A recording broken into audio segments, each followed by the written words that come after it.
నమస్తే welcome to T Times news.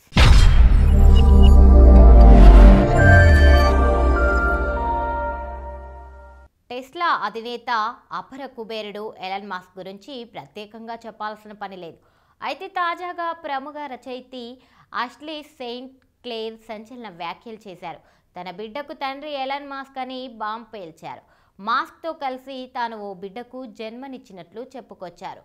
ప్రస్తుతం ఆమె వ్యాఖ్యలు సోషల్ మీడియాలో తెగ వైరల్ అవుతున్నాయి. ప్రస్తుతం ఆ బిడ్డ మాస్క్ 13వ సంతానమని అష్లే తెలిపారు. 5 నెలల క్రితం నేను ఓ బిడ్డకు జన్మనిచ్చాను. ఆ బిడ్డకు ఎలాన్ మస్క్ తండ్రి. నా బిడ్డ వ్యక్తిగత గోప్యత భద్రతా కారణాల వల్ల ఈ విషయాన్ని సీక్రెట్ గా ఉంచాను. కానీ ఇవేమీ పట్టించుకోకుండా ఇటీవల కొన్ని మీడియా ఛానళ్లు ఇదే విషయాన్ని బయట పెట్టాలని చూశాయి. అందుకే నేను ఈ విషయాన్ని బయట పెడుతున్నాను. నేను నా బిడ్డను సురక్షితంగా భద్రంగా సరైన వాతావరణంలో పెంచాలని అనుకుంటున్నా. అందుకే నేను మీడియాను వేడుకున్నా ఇలాంటి విషయాల్లోకి రావద్దని అని అష్లే తన పోస్ట్ లో వేడుకున్నారు. అయితే ఈ ఘటనపై మాస్క్ నుంచి ఎలాంటి స్పందన రాలేదు. ఇక మాస్క్ మొత్తం 12 మంది సంతానం. మొదటి భార్య జస్టిన్ కు పుట్టిన తొలి బిడ్డ అనారోగ్యంతో మృతి చెందింది. ఆ తర్వాత IVF పద్ధతిలో జస్టిన్ 5 పిల్లలకు జన్మనిచ్చారు. అయితే 2008లో